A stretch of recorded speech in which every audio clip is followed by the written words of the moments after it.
मैं हूं हैदर वहीद और आप देख रहे हैं एजेंडा 360। आज की सियासत के हवाले से बात करने के लिए हमने दावत दी है जावेद अब्बासी साहब, पीएमएन नून के रहनुमा हैं, हमें ज्वाइन कर रहे हैं। कादिर मंदोखेल साहब पीपल्स पार्टी की तरफ से हमें ज्वाइन कर रहे हैं, और हमारे अपने नईम अशरफ भट्ट साहब इन्वेस्टिगेटिव रिपोर्टर हैं, जर्नलिस्ट हैं, हमें ज्वाइन कर रहे हैं। बहुत बहुत शुक्रिया आप तीनों का। अगर भट्ट साहब पहले थोड़ा प्रेमिस हम ले कर सकें अपने मेहमानों के लिए, आपके ख्याल से भट्ट साहब, हमने रिसेंटली देखा एक तरफ जोर पकड़ रही है साकिब निसार साहब की वीडियो जो इशारा करती है इस तरफ बल्कि चीख चीख के कहती है, अगर आप उसको मान लें कि ये एक साजिश थी जिसके जरिए से मियां मोहम्मद नवाज शरीफ को वजीर आजम की कुर्सी से महरूम किया गया, और फिर इलेक्शंस 2018 के जो थे उसमें उनको और मरियम नवाज को जो है इलेक्शन लड़ने से रोका गया। इंस्ट्रक्शंस पे ये हुआ, साकिब निसार ने ये इंस्ट्रक्शंस कैरी आउट की। ये कुछ मतन है उस ऑडियो का।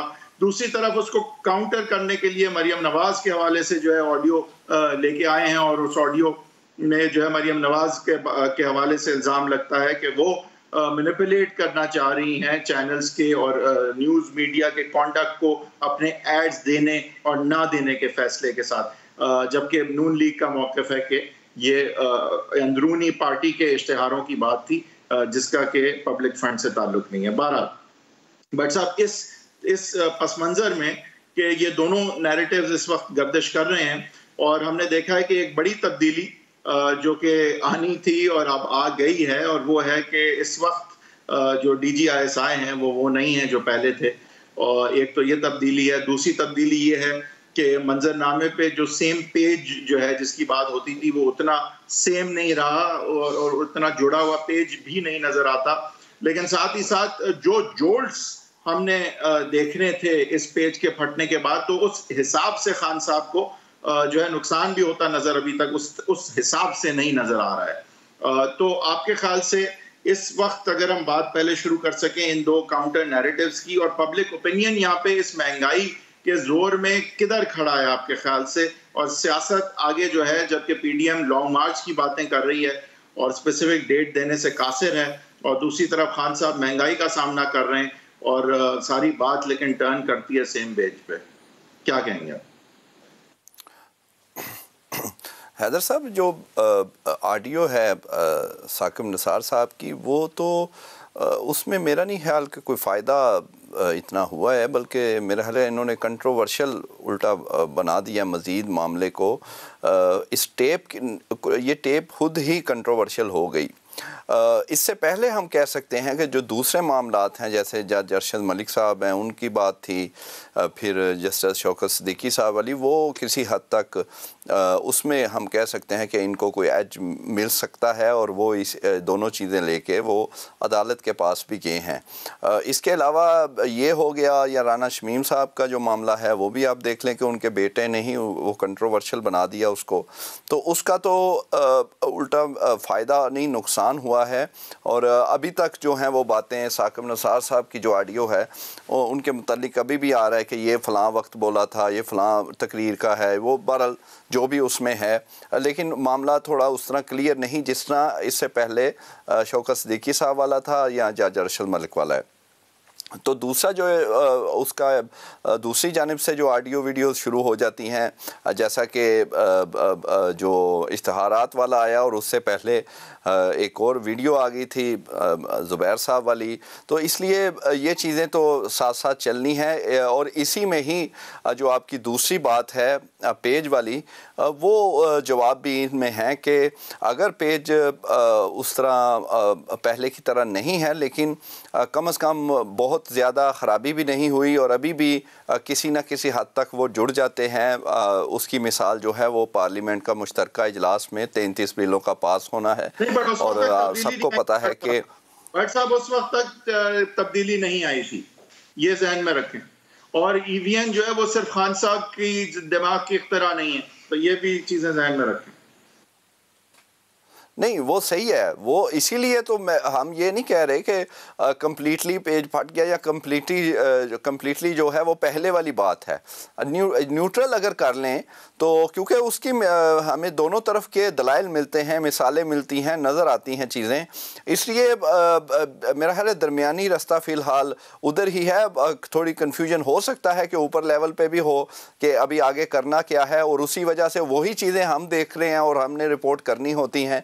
अभी तक हमें जो इतलात और जो चीज़ें नज़र आ रही हैं, मिल रही हैं, उसमें क्लैरिटी किसी साइड पे अभी नहीं है। ना ही मुकम्मल तौर पे वो मामला ख़त्म हो गया है, ना ही उस तरह पहले वाली मौजें हैं। हम क्या समझेंगे अभी स्टेटस को क्या है भट्ट साहब? अगर हम कहें कि क्या ये हम एक्सपेक्ट करते हैं कि कोई ना कोई सेम पेज के फटने या सेमाई फटने या थोड़े से टूटने के बाद कोई हम देख रहे हैं कि खान साहब के खिलाफ कोई मूवमेंट नजर आती है आपको? अंदरूनी तौर पे कोई है कि वो दूसरी तरफ देख रहे हैं? सर ये सवाल अगर कोई 20 दिन पहले होता तो साफ चीज़ें, ये बिल्कुल आपका सवाल दुरुस्त था और नज़र आ रही थी। लेकिन अब मामला, और देखें ये अगर फ़र्ज़ करें 2 शख्स हैं या 4 शख्स हैं या कोई 10-12 हैं या 2 इदारे हैं, तो आपस में अगर मामला किसी वक्त भी बेहतरी में जा सकते हैं। इसलिए ये कोई वो नहीं है कि बिल्कुल ही जो है वो मामले अब ख़राब हो गए, दूर चले गए। एक बात क्लियर है कि जो मुस्लिम लीग नून से एक फितरी मामला ख़राब हो चुका था, इसलिए वो मियाँ साहब हर दफ़ा कंप्रोमाइज़ भी करते रहे। आप देख लें, परवेज़ शीर साहब को कुर्बान किया, मुशाहिदुल्लाह को किया, फिर वो फातमी साहब गए, और भी कई मामलात में जो है वो उन्होंने कंप्रोमाइज़ किया, लेकिन उन्हें जाना पड़ा क्योंकि फितरी टेंशन थी। यहाँ पर फितरी जो है वो मोहब्बत है, इसलिए वो मोहब्बत दूर होते हुए बहुत टाइम अभी मज़ीद लगेगा। अभी वो उस तरह मामलात ख़राब नहीं हुए, दोबारा जो है वो मामला ठीक इसलिए हो जाते हैं कि इंस्टीट्यूशनल लेवल पे जो है वो खान साहब को अभी भी सपोर्ट है, और हमदर्दियाँ, ये मेरा ख्याल है मुनासिब वर्ड है कि हमदर्दी जो है वो अभी भी मुस्लिम लीग नून के साथ नहीं है, वो खान साहब के साथ है, और उसका उनको हर मुश्किल में फ़ायदा भी हो जाता है। गलतियाँ भी होती हैं लेकिन फिर वो सामने आ जाती हैं। और दूसरा जो मूवमेंट की आप बात कर रहे हैं, वो मूवमेंट, ये PDM का बहुत बड़ा प्रॉब्लम है कि वो अभी तक उस तरह का लोगों को नहीं निकाल सके। मौलाना मासूमाना आपकी थोड़ी सी अंडरस्टैंडिंग मासूमाना थी। मैं मूवमेंट जो है विद इन इंस्टीट्यूशन कह रहा हूँ, खुदा के लिए मैं PDM की बात नहीं कर रहा। मैं कह रहा हूँ कि क्या सेम पेज फटने की खबर के बाद क्या इंस्टीट्यूशन में कोई हरकत है खान साहब के अलावा, कहीं देख रहे हैं या नहीं? वो तो बच्चों वाली बात अब होगी कि PDM की कौन बात कर रहा है? अभी हम बात कर रहे हैं अभी सेम पेज की। सर प्लीज क्लियर हो जाए, हम बात कर रहे हैं सेम पेज की। अच्छा, वो जो आप वो दूसरा, वो वैसे मैंने पहले बता चुका हूँ, वो उसका ये है कि कोई महीना 2 पहले तो मियाँ साहब से खुफिया मुलाकातें हुई, और फिर चंद रोज़ पहले मौलाना फजलुर रहमान ने कर ली मुलाकात। तो ये ज़रूर है कि उनसे बातचीत चली, लेकिन कोई मामला उस तरह तय या वो नहीं हो पा रहे। स्टेटस को है, अपनी अपनी जगह अड़े हुए हैं, अपने अपने मुतालबात लेकर बैठे हैं, इसलिए अभी कुछ भी नहीं कहा जा सकता। जावेद अब्बासी साहब, महंगाई नुक्ता उरूज पे इमरान खान साहब का सेम पेज फटता नजर आया, बावजूद इन सारी चीज़ों के ऑपोजिशन वो फ़ायदा अभी तक एटलीस्ट उठाने से कासिर नज़र आई है। आप अपने ऑप्शंस को किस तरह इस वक्त असेस करते हैं? अगर खान साहब के हम बाकी 1.5-2 साल की बात करें तो उसमें इम्पॉर्टेंट जो कुछ चीज़ें होनी हैं वो अब IMF के बाद जो है वो इकोनॉमिक फ्रंट पे हम देखेंगे कि कमोडिटीज़, यूटिलिटीज़ और अनएम्प्लॉयमेंट के हवाले से लेके जो इकोनॉमिक इशूज़ हैं वो इम्पॉर्टेंट हैं। दूसरी तरफ जो है चीफ अवामी स्टाफ जो है उनका टेन्योर अगले नवंबर गालिबन आई थिंक ख़त्म को है, तो जो नेक्स्ट चीफ की अपॉइंटमेंट है खान साहब के हाथों से ही होगी। अगर होगी तो वो कितना बड़ा रोल प्ले करती है, जहाँ पे ये परसेप्शन के सेम पेज अगर है तो सब ठीक है और इलेक्टेबल्स भी साथ हैं।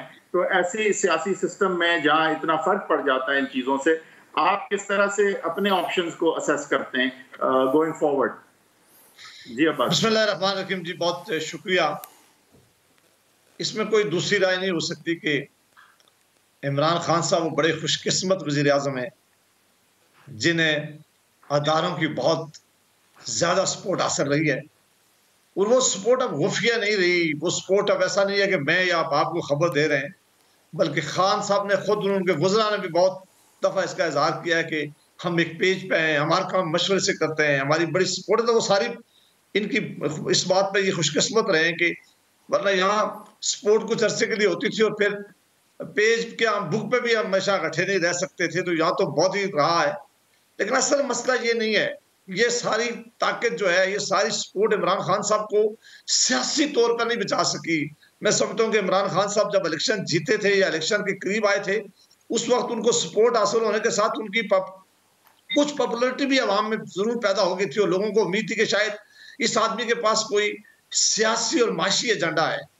इमरान खान साहब ने बार बार कहा था कि मेरे पास एक माशी टीम है। वो जो सबसे ज्यादा खान साहब जिन दो इशू पे बात करते रहे, वो सबसे ज्यादा ये कह रहे थे कि मैं इस मुल्क से गुर्बत का इख्तिताम खत्म करूंगा, मैं महंगाई को नीचे लेके आऊंगा, मैं दुनिया की इन्वेस्टमेंट लेके आऊंगा, मैं नौकरियां दूंगा, मैं लोगों को घर बना के दूंगा। ये तवातर के साथ कह रहे थे। और पाकिस्तान की बहुत बड़ी पॉपुलेशन ये समझना शुरू हो गई थी कि मुमकिन है कि खान साहब के पास कोई दुनिया के बेस्ट इकोनॉमिस्ट की कोई टीम 200 के करीब मौजूद है, और जो ही खान साहब आएंगे गुर्बत में कमी आएगी, महंगाई में कमी आएगी, उसमें नौकरियां लोगों को मिलेंगी। ये वो सारे वादे और चीजें थी जो इमरान खान साहब की हुकूमत पूरी तरह नाकाम हो गई है। उन्होंने बार बार अपने वजीर खजाना बदलाए, बार बार अपने वादा किया है। बताएं अब्बासी साहब, उनके फेलियर्स के बावजूद आपके क्या ऑप्शंस हैं और कितना आपने अवेल किया और आइंदा क्या करने जा रहे हैं? देखें, एक तो आप सारे समझते हैं कि इस मुल्क में मेरी जाती राय भी रही है और ये रही है कि कोई गैर आईनी और गैर कानूनी काम नहीं करना चाहिए जो जमहूरियत के लिए भी ठीक ना हो, जिसका फायदा थोड़ी देर के लिए अपोजिशन की जमातों को हो जाए लेकिन मुल्क का बड़ा नुकसान। उसका तरीका यही था कि आप पार्लियामान के अंदर भी जदोजहद करें और पार्लियामान के बाहर भी जदोजहद करें और लोगों को बुलाएं कि बताएं कि जिस आदमी ने, जिस हुकूमत आप लेके आए, अगर इनकी कारकर्दगी पुरानी हुकूमतों से बेहतर होती, अगर इनकी कारकर्दगी पुरानी, जिनको ये चोर और डाकू कहते हैं, उससे बेहतर होती, तो ये सारा मामला आवाम के पास चला जाए। मैं कहता हूं कि अगर इनकी हुकूमत 1.5 साल पहले खत्म कर दी जाती, साल पहले खत्म कर दी थी, धर्मों से खत्म होती या हड़ताल से खत्म होती या हम इस्तीफे देके घरों में चले जाते, इमरान खान साहब का ये एजेंडा कभी एक्सपोज ना होता। लोग समझते थे इनके पास कोई बहुत बड़ा काम था, ये कर जाते, ये गुर्बत खत्म कर। ये इमरान खान साहब भी कहते कि मुझे टाइम ना मिलता तो मैं ये सारी चीजें कर जाता। आप अपने ऑप्शंस की बात नहीं बता रहे, आप ये नहीं बता रहे कि आपने इन सारी कोताहियों का सियासी फायदा किस तरह उठाया है, आपने लोगों की उमंगों को किस तरह से उनकी आपने रहनुमाई की है और किस तरह से आगे बढ़ के फिर आपने जो है आवाम को रिलीफ दिलानी है अगर ये हुकूमत नहीं दिला सकी।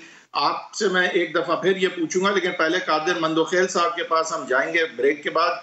और पीपल्स पार्टी जो कि उनका भी एक पिवटल रोल रहा है, बट अभी बिल्कुल बैक बर्नर पे नजर आती है और बड़े मजे से लगता है कि जैसे एंजॉय कर रही है मियां साहब और इस्टेब्लिशमेंट और खान साहब के मामला जो हैं, जहां उलझते हुए या उलझे हुए जब तक होते हैं तो पीपल्स पार्टी बड़े सुकून से अपना अपना काम सिंध में कर रही होती है। इस पर बात करेंगे एक ब्रेक के बाद।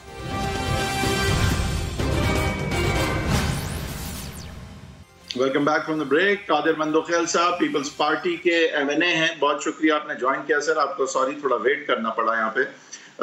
पीपल्स पार्टी की सियासत का बताएं सर। पीडीएम के बाद से बड़ी कंफर्टेबल बैक सीट ली हुई है।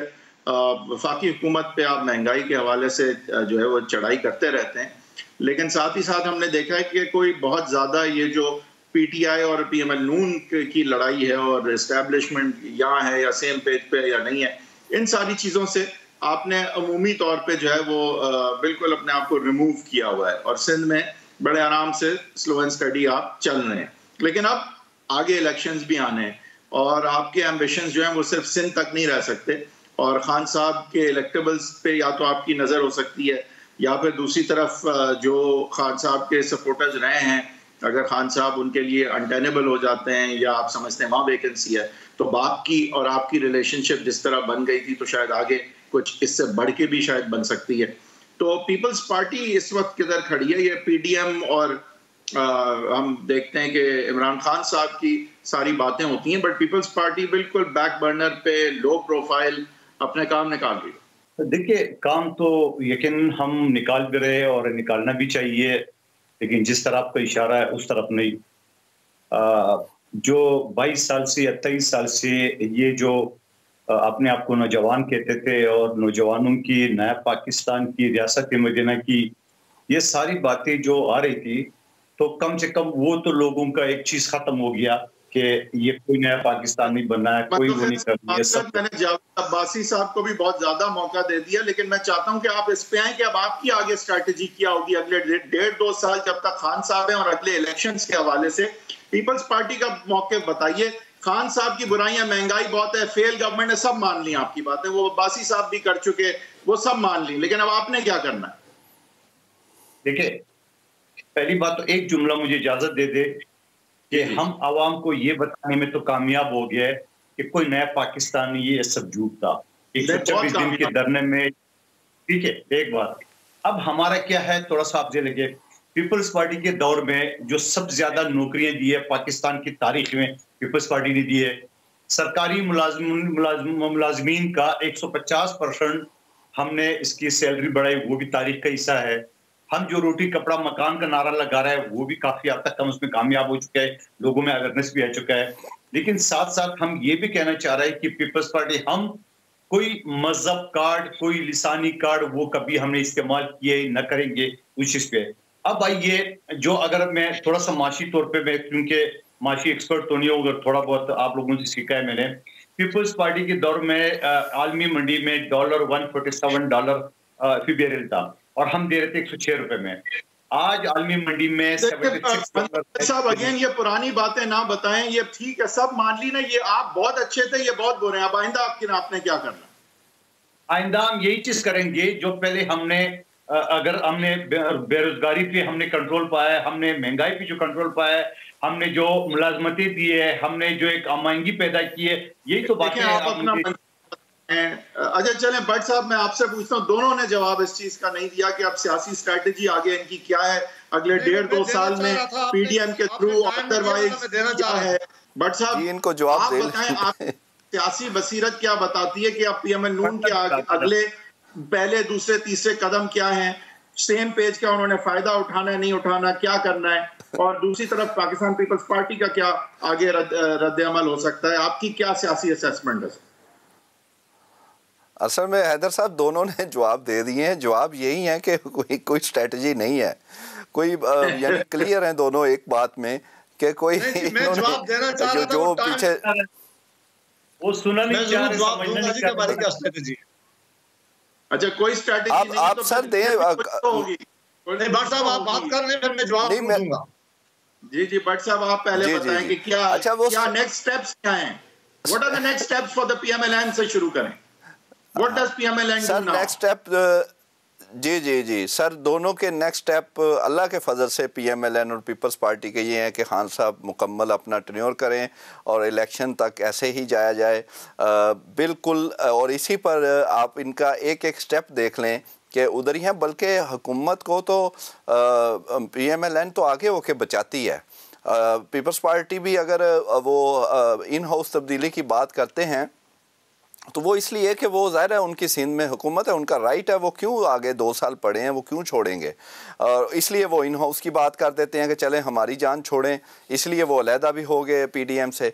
पीएमएलएन इसलिए ये करती है कि वो मुकम्मल हो, कि उनके ख्याल में ये है कि एक तो उनकी उस तरह तैयारी नहीं है, दूसरा ये कि कम अज़ कम खान साहब उनके ख्याल में यह है कि मज़ीद उनसे मसले हल नहीं होने, तो उनके लिए आसानी हो इलेक्शन तक और वो तैयारी भी कर लें। और फिर ज़ाहिर अभी केसेस भी उनके करीब हैं, जो सबके हैं, शहबाज शरीफ हो गए, इसी तरह मरीम नवाज़ और जो दूसरे मामलात हैं, और वो चाह रहे हैं कि मियाँ साहब का जो उनका ख्याल है कि शायद उन्हें कोई रिलीफ मिल जाए, तो इसलिए वो मुकम्मल दोनों चाहते हैं कि किसी भी तरीके, और इसीलिए ना लॉन्ग मार्च का फ़ैसला ही नहीं हो पा रहा, क्योंकि मौलाना कहते हैं कि मैंने एक पोजीशन ली हुई है कि बग़ैर रेजिग्नेशन के ये नहीं होना, और रेजिग्नेशन इतना आसान उस जमात के लिए नहीं है कि जो दूसरी बड़ी जमात है असम्बली में, 80 से ज़्यादा उनके MNAs हैं। मौलाना का तो कुछ नहीं जाना, उनका जाना है, और वो इलेक्शन मुश्किल काम है, MNA आसानी से कोई नहीं बनता। अगर पर्सनली भी किसी MNA को पूछा जाए पार्टी के से हट के, तो वो यही कहेंगे कि भाई बड़ी मेहनत लगती है और आगे पता पता भी नहीं कि क्या बनना है, इसलिए जो हम जीत कर आए हैं वो तो मुकम्मल करने दें। अभी तक दोनों तरफ से यही है कि गवर्नमेंट जो है वो अपना टेन्योर पूरा करे, लेकिन बहरहाल कुछ भी हो सकता है। मौलाना या फिर कोई इनको मना लें, PMLN को, और पीपल्स पार्टी तो पहले ही अलग है और वो तो इन हाउस से। बट साहब, आपने इस चीज पे एम्फसाइज किया है कि आपको लगता है कि ये दोनों जो हैं हुकूमत गिराने के हवाले से कुछ नहीं करने लगे अभी, तो देन लेट्स अज्यूम कि अगर खान साहब जो उनकी हुकूमत नहीं जाती, यानी सेम पेज भी फट गया, और जो हमें लग रहा था कि अंदरूनी तौर पे कहीं ना कहीं कुछ हासिल करने के लिए खान साहब को अंदरूनी तौर पे भी मसले मसाइल हो सकते हैं, वो भी आप समझते हैं कि नहीं होंगे, और ऑपोजिशन से भी नहीं होंगे, वो थे, और आप समझते हैं कि जी वो मसले थे सर, चंद दिन पहले तक वो मसले अंदरूने खाना नहीं है ना PTI में या गवर्नमेंट, अब नहीं है। ताउन पहले अच्छा, से कम, वो बात तो ये सही है सवाल, ये सवाल सही है। इसलिए अब वक्ती तौर पर अब नहीं है, वो किसी भी वक्त दोबारा वो सामने, जैसे पहले 2-3 चीज़ें थी, खान साहब नहीं मान रहे थे, वो मान गए, तो वो अब मामला जो है वो दब गए हैं। अब दोबारा कोई मसला होगा तो वो दोबारा सामने आ जाएंगे, इसलिए ये तो अब इशू बेस हो गया। इसीलिए सर ये बार बार ये कह रहे हैं कि पहले वाली अगर वो मामला मोहब्बत उल्फत वो नहीं रही, लेकिन खराबी भी PMLN के साथ जो थी वो भी नहीं है, इसलिए वो उसका फायदा खान साहब को हो जाता है और हो रहा है, क्योंकि PM बेहतर है। खान साहब एक सेकंड, अगर आप समझते हैं कि ये सिचुएशन बेस्ड या रादर इशू बेस्ड अब हो गया है और ट्रांजैक्शनल हो गई है रिलेशनशिप सेम पेज की, तो क्या PMLN के साथ कोई बेहतरी आई है? यही तो प्रॉब्लम है कि उधर फाइनलाइज चीज़ें नहीं हो रही, उधर बेहतरी अभी तक उस तरह, ठीक है खुफिया तौर पे मुलाकात सब कुछ है, राब्ते हो रहे हैं, लेकिन कोई ब्रेक थ्रू नहीं है, किसी बात कोई बैठे जाके तो फिर है। और दूसरा सर एक बार बार बात हो रही है कि आप ये देखें कि किसी 1-2 लोगों की, 4 लोगों की बात नहीं है, एक एज ए होल अगर एक खास कम्युनिटी, खास लोग, खास इंस्टीट्यूशन जो है वो मुकम्मल तौर पर हमदर्दी उसकी कहीं और हो, और अगर कुछ लोग कहें नहीं अब हमने हमदर्दी बदलनी, तो वो इतना आसान नहीं है। खान साहब को ये फ़ायदा हो रहा है कि उनसे जो एक कुछ सालों से चल रही थी मोहब्बत उल्फत, वो अभी नफ़रत में नहीं बदली। मुस्लिम लीग नून के साथ नफरत हो चुकी हुई थी, और अब उसको दोबारा न्यूट्रल जगह से भी लाने के लिए मुश्किलात हैं, इतना आसान काम नहीं है। नफरत थी और अभी लेकिन अभी मोहब्बत नहीं है, तो नफरत भी नहीं है। जी वो तो खान साहब ने, वो सर नफरत तो खान साहब ने खत्म कर दी ना, मेहरबानी फरमा के। ये स्टाइल बड़ा जबरदस्त है वही साहब, ये स्टाइल बड़ा जबरदस्त है। हमारे आंख और मुंह पे पट्टी लगा के आप हमारी बारे में ले रहे हैं, हमें भी तो जरा मौका दे, हम अपनी दिफा में कुछ कह सके। आपको मैंने मौका दिया था, आप जवाब ही नहीं दे रहे थे। चले आप बता दें सर, आपसे यही सवाल है कि क्या PML नून जो है वो सेम पेज के फटने का कहीं फायदा उठाने जा रही है या नहीं? देखिए, मुस्लिम लीग नून मेरे साथ थे, वो बिजली के 2 तार, एक गर्म एक ठंडा, ये दोनों एक साथ चल रहे हैं, ठीक है। अब मैं इससे आगे कुछ नहीं कहूंगा। बात आपने जो बात की है कि इमरान खान साहब की हुकूमत चल रही है या हम चाह रहे हैं, यकीनन अगर मेरी जात से पूछे एक अदना सा वर्कर से, मैं तो चाहूंगा कि 6 महीने पहले मैं मुंतखब हूं, मैं को 1.5 साल पूरा करूं, मगर मैं महंगाई का अगर देख लूं, पाकिस्तान के लोगों का हालात देखूं, तो मैं ऐसे सीट पे लानत बेचता हूं, 4 दिन भी भले नहीं रहे। देखिए सवाल ये है, हमने पहले दिन से बिलावल भुट्टो साहब ने PDM के सामने एक मुतालबा रखा, एक डिमांड रखी है कि ये हुकूमत से लोग नाराज है, अदम एतमाद की तहरीक पेश करते हैं पंजाब हुकूमत और वफा के खिलाफ, मगर उसके ऊपर क्या हुआ, हम ही PDM से निकलना पड़ा, हम ही शौकात देने पड़े। क्या आपको नहीं पता कि अभी जो ये ज्वाइंट सेशन हुआ, ज्वाइंट सेशन से 1-2 दिन पहले जब इमरान न्याजी साहब ने सेशन बुलाया, आपने मीटिंग बुलाई है, वहां इत्यादी ने हरी झंडी दिखाई, और फिर रात की तारीकी में न जाने कहां से फोन आ गए, वो आमिर लियाकत साहब ने बांडा फोड़ दिया कि मैं आई न्यूज़ के भी आपने जो पहियों से हवा निकाली है, ये भी कोई ढकी छुपी बात नहीं है। बाप से मिलके आपने जो पहियों से हवा निकाली, ये भी कोई ढकी छुपी बात बहरहाल नहीं है। अब अब्बासी साहब को मौका देते हैं यहाँ पे। जी अब्बासी साहब, आप बताइए पीएमएन नून के नेक्स्ट स्टेप्स क्या हैं? क्या सेम पेज फटने का कोई फायदा होने जा रहा है आपको? देखिए, अगर आप इजाजत दें तो मैं याद करूं कि 2 तरीके ने हुकूमतों को घर भेजने के। एक है गैर आईनी तरीका। मेरा ख्याल है कि आईने पाकिस्तान ने जो तरीका दिया हुआ है वही हम सबको अडॉप्ट करना है कि हम जमहूरियत में अगर बिलीव करते हैं। उसके लिए आइन के अंदर 2 ही तरीके हैं जिनके जरिए आप ये मामलात कर सकते हैं। एक, अवामी जदोजहद करके हुकूमत को मजबूर करते हैं कि वो इलेक्शन अनाउंस करे, और दूसरे, अगर आपके पास स्ट्रेंथ हो तो हुकूमत के खिलाफ आप वोट ऑफ नो कॉन्फिडेंस ला सकते हैं। ये अख्तियार है। हमारा तजर्बा ये रहा है, और मैं बिल्कुल जिम्मेदारी से बात करता हूँ कि यहाँ वोट ऑफ नो कॉन्फिडेंस करना नामुमकिन होता है। हमने चेयरमैन सेनेट के खिलाफ करके देखा है, और फिर आप सब ने वो देखिए रेस्ट इज हिस्ट्री के हमारे साथ और अब क्या हुआ है और किस तरह चीजें हमारे सामने खड़े कितने हुए और वोटिंग कितनी निकली है। ये मुश्किलात इस मुल्क के साथ हैं जो हमें नजर आ रही है और नजर आ रही थी।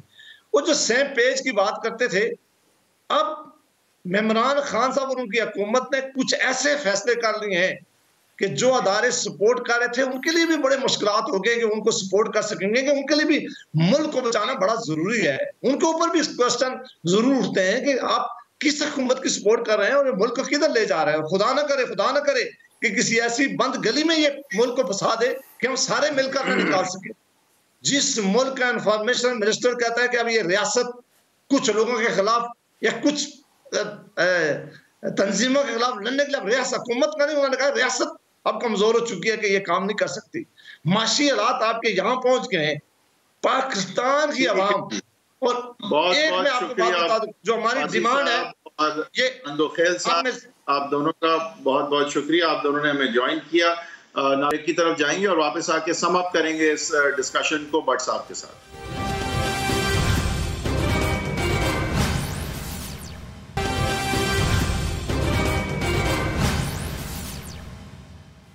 Welcome back from the break. Bhatt साहब, कुछ सम अप करें सर, कुछ बताइए कि आइंदा का जो अब वक्त आ रहा है उसमें 2 इम्पोर्टेंट चीज़ें हैं। एक, चीफ अवामी स्टाफ का फैसला होना है, वो फैसला वज़ीर आज़म का होता है।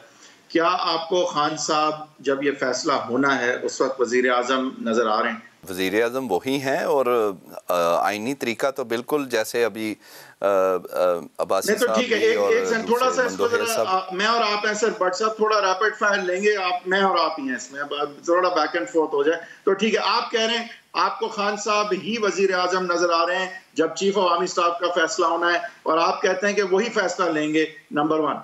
अब आप बताएं सर, जब वो फैसला लेंगे तो आप सियासी सिचुएशन को असेस करते हुए समझते हैं कि ये फैसला सिर्फ उन्हीं का होगा? फैसला तो पहले भी खान साहब ने लिया, अब भी उन्हें ही लेना है। उन्होंने ही फैसला किया है चीफ अवामी स्टाफ कौन बनेगा, और सरप्राइज भी किया है, नंबर 4, 5 को भी बनाया है। तो खान साहब भी इतने ही आज़ाद होंगे जितना हमने माजी में देखा है वजीर आजम को। ये बात आप कहते हैं? फिर नहीं, आज़ाद तो वो बिल्कुल हैं। पहले भी उन्होंने आज़ादी से ही सब कुछ किया था जब उन्होंने तौसीक की थी, और अब भी तो इस तरह की आज़ादी जो है वो आइंदा के इलेक्शंस पे असरअंदाज हो सकती है। असल में सर, जो मर्जी बाख्तियार हो ना हो, इख्तियार तो उन्हीं का है। वज़ीर आज़म भी खान साहब हैं, और अभी कोई नज़दीक कोई सूरत हाल ऐसी नज़र भी नहीं आ रही। अपोजिशन है ना, उन्होंने करना है कुछ, तो अपोजिशन तो अभी फैसला ही नहीं कर पा रही। तो हुकूमत को कोई वो क्या, उन्हें वो पागल तो नहीं है कि वो खुद ही अपनी हुकूमत क्यों ख़त्म करेंगे। और जो अंदर आपकी बात कर रहे थे, हुकूमत के अंदर कुछ जो था चीज़ें उठ रही थी, वो भी अब थोड़ा सा दब गई हैं। तो फिर इख्तियार तो वज़ीर आज़म का है, और वज़ीर आज़म इमरान खान है, उन्होंने ही करना है। लेकिन अभी सर ये थोड़ा अर्ली है, अभी उस वक्त वहाँ तक बातें उस तरह नहीं पहुँची। हमारे तक इतलात ज़रूर आ रही हैं मुख्तलिफ़ चीज़ों की ऑप्शन, लेकिन उसमें ऑथेंटिसिटी इसलिए नहीं है कि वो अभी वक्त नहीं है उसका। करीब कुछ 2-4 महीने बाद ये बात बिल्कुल वाज़े हो जाएगी, वक्त भी वो मुनासिब होगा और चीज़ें खुलकर सामने भी आएंगी। इलेक्शन भी थोड़े से कोई 3-4 माह आई थिंक पहले कराने की भी कुछ ना कुछ सोच हो सकती है, क्योंकि इलेक्शन के वक्त तो कुछ मामला ऐसे भी होंगे कि शायद बहुत मुफीद ना हो, तो ये भी एक बात हो सकती है। लेकिन अगेन ये बातें भी कबल वक्त। लेकिन आप इस चीज के बारे में बहुत क्लियर नजर आते हैं कि ये फिर भी अव्वल और आखिर खान साहब का ही फैसला होगा, और वो बाइख्तियार तरीके से ये फैसला कर पाएंगे, और आगे जाके अगर तो इस तरह बाइख्तियार तरीके से वो फैसला कर पाते हैं तो फिर हम आगे किस तरह से देख रहे हैं मामलात को। तारीख तो हमें यही बताती है, लेकिन आप देखें इख्तियार तो इवन यूसुफ रज़ा गिलानी साहब जो थे वो भी उनका इख्तियार, और वो खुद कहते हैं मैंने किया, मैंने ये किया।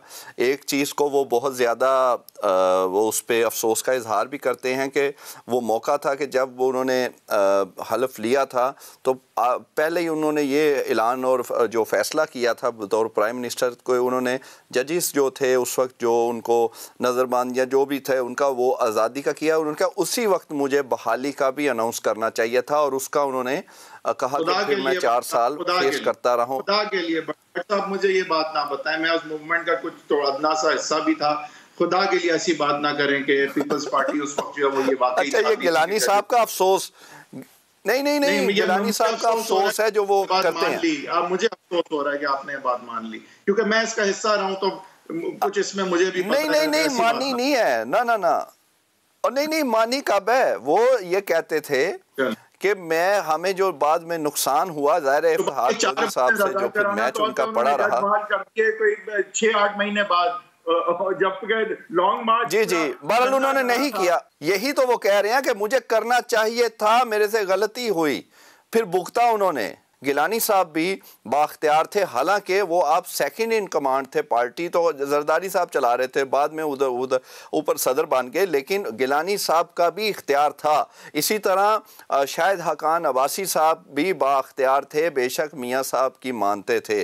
तो मियाँ साहब जब खुद थे तो वो भी बाख्तियार थे ना। तो हालांकि उनके कभी अच्छे ताल्लुकात नहीं हुए, वो फिर भी उनका इख्तियार था। और वो इसमें तो नहीं कहते कि मैंने इवन मुशर्रफ साहब के जब उन्होंने उनको बनाया तो वो भी उन्होंने कोई ये नहीं कहा कि मुझे प्रेशर था कि इन्हीं को बनाना है, आज तक उन्होंने कहा। बाद में जब उन्होंने फैसले लिए आके तीसरी दफ़ा वज़ीर आज़म बन के, उसमें भी उन्हें कोई मसला नहीं। तो खान साहब का भी ये इख्तियार है, और खान साहब मेरा ख्याल है उनसे तो फिर टेंशन रही मियाँ साहब से या पीपल्स पार्टी से, तो खान साहब से तो उस तरह अभी नहीं है। तो इख्तियार उन्हीं का है, और वो इसको एक्सरसाइज अब कैसे करते हैं ये उनकी मर्ज़ी है। वो माहौल क्या होगा, किस हद तक वो देखते हैं चीज़ों को। अभी एक चीज़ सामने आई थी कोई महीना 2 पहले, नोटिफिकेशन वाला मामला, तो उसमें जो उनका एक स्टैंड था तो वो उन्होंने उस पर पूरा किया।